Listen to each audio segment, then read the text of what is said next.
Pak, saya nonton YouTube Bapak loh. Karena Bapak ngomong itu saya lakuin loh, Pak. Dan ternyata saya jadi berhasil.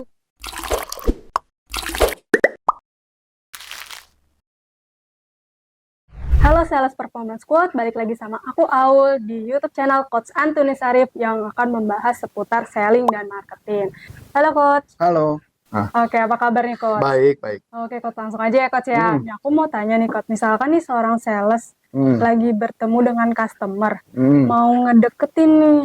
Nah, terus kayak pas lagi udah nanya mungkin berapa menit, terus dia kayak sungkan mau nanya ini, tapi takut salah ngomong nggak ya, atau mau nanyain, mau gali informasi dari customer ini tuh kayak takut salah ngomong atau Oke, gimana. yang mau kita bahas adalah mengenai takutnya dulu ya. Ya. Saya jawab yang pertama, jadi ini adalah masalah mindset. Jadi dalam konteks NLP ya ada yang namanya frame. Jadi frame kita sebagai penjual adalah sebenarnya kita harus ngebantu customer. Jadi kalau dulu kita sering pakai kalimat stop selling, start helping. Stop selling, start helping. Jadi stop selling itu maksudnya gue jualan, itu selling. Start helping, ngebantu customer. Nah, kita harus taruh dulu di pikiran bahwa ketika kita bertanya kepada customer, kita lagi ngebantu customer. Apakah kebutuhannya dia itu sesuai nggak dengan yang punya kita? Kita yang mikir, bukan dia yang mikir. Kita yang mikir sebagai sales. Jadi jadi ibaratnya gini, saya tuh mulai start untuk bantu dia apakah produk saya cocok atau enggak. Kalau nggak cocok kita temenan aja. Nah, maka di kepala, yang harus kita taruh di kepala bahwa kita niatnya ngebantu dia, bukan menipu, bukan ngebohongi. Selling bisa saja jadi menipu. Kenapa? Dia nggak butuh, saya buat dipaksa-paksa supaya dia mau beli. Bohong nggak? Kalau saya nanya, berarti sesuai dengan kebutuhan dia. Saya ngebohongin dia? Enggak. Jadi makanya di kepala kita harus menghilangkan mental block yang pertama bahwa stop selling, start helping. Dengan kita bertanya, kita ngebantu dia. Jadi gitu ya. Jadi bertanya atau menggali kebutuhan itu perlu karena silakan dijawab. Kita bertanya kepada dia karena jawab lagi. Jawablah dengan karena yang sebanyak-banyaknya sehingga kita sendiri percaya kalau nanya dia itu ngebantu dia. Sampai sini oke? Clear ya? Karena saya tanya, kalau kamu nggak bertanya kepada dia kan butuh pertolongan. Betul dong? Pasti. Maka bakal ada orang lain yang akan nolong dia yang bisa jadi bukan produk kita. Nangkep nggak maksud saya? Nah, tugas kita cuma ngebantu kepada mereka, menolong kepada mereka, supaya dia bisa menyelesaikan problem dia. Itulah makanya kenapa saya bilang, stop selling, start helping, membantu. Oke.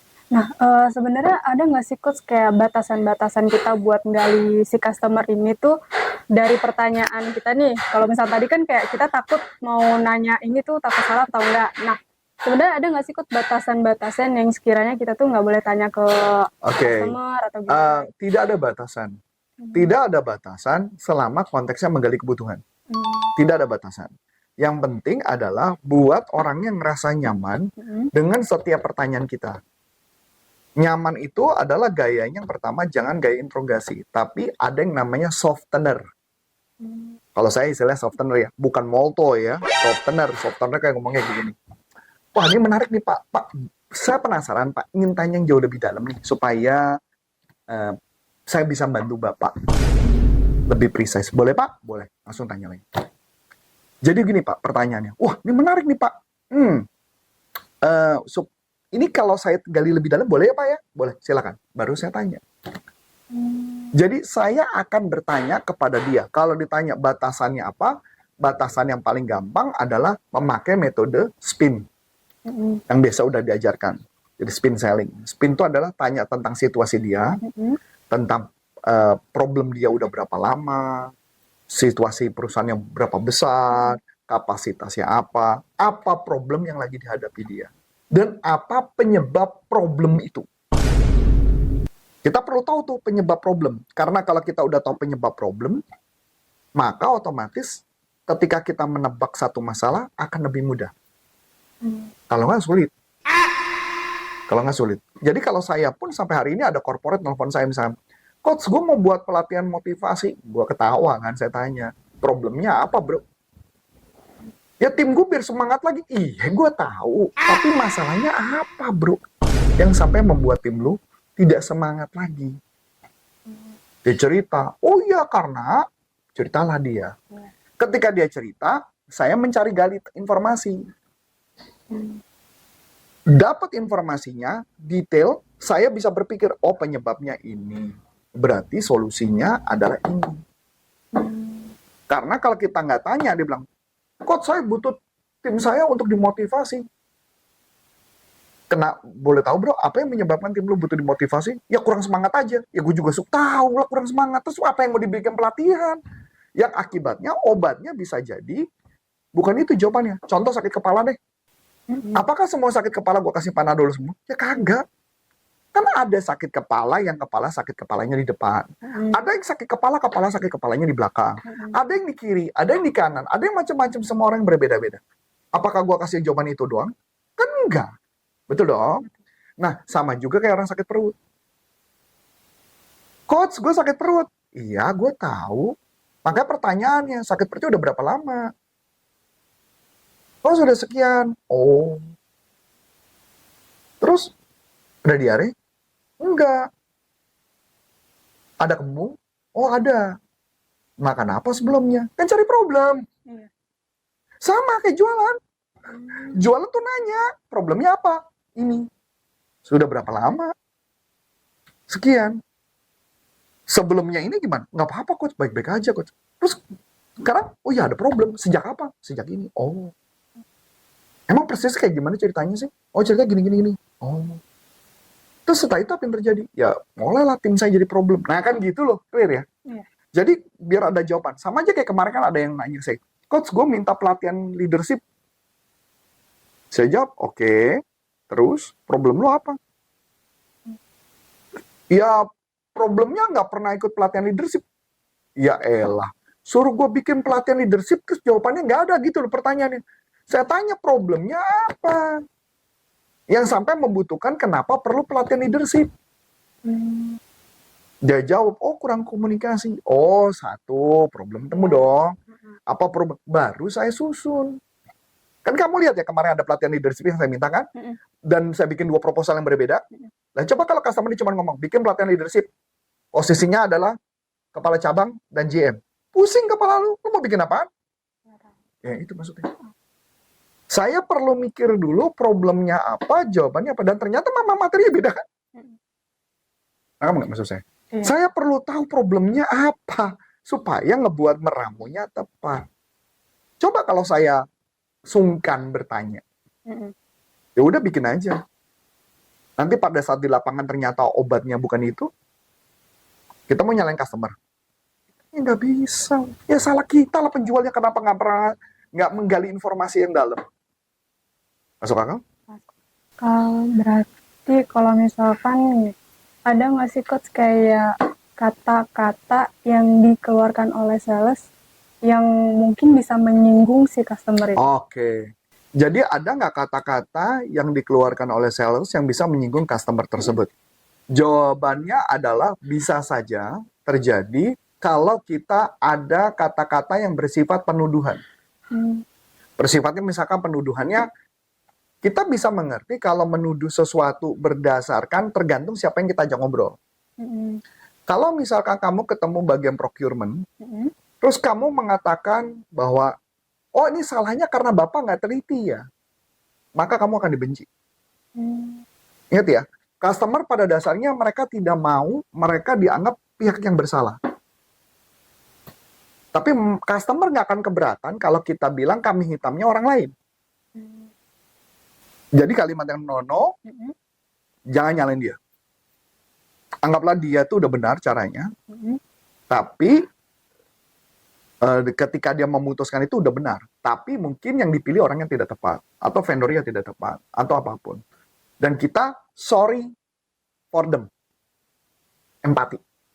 Oh, kasihan Bapak ya. Nah, itu kalimat yang saya tidak akan melakukan apapun. Jadi, dan kedua, saya tidak pernah menjelekkan kompetitor. Dan saya malah kadang-kadang memuji kompetitor.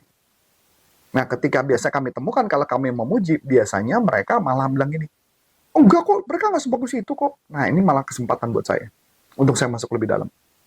Jadi saya tidak pernah menjelekkan. Jadi ulangi lagi, tidak pernah menjelekkan, nggak pernah menyalahkan orang, menyalahkan mereka, tidak.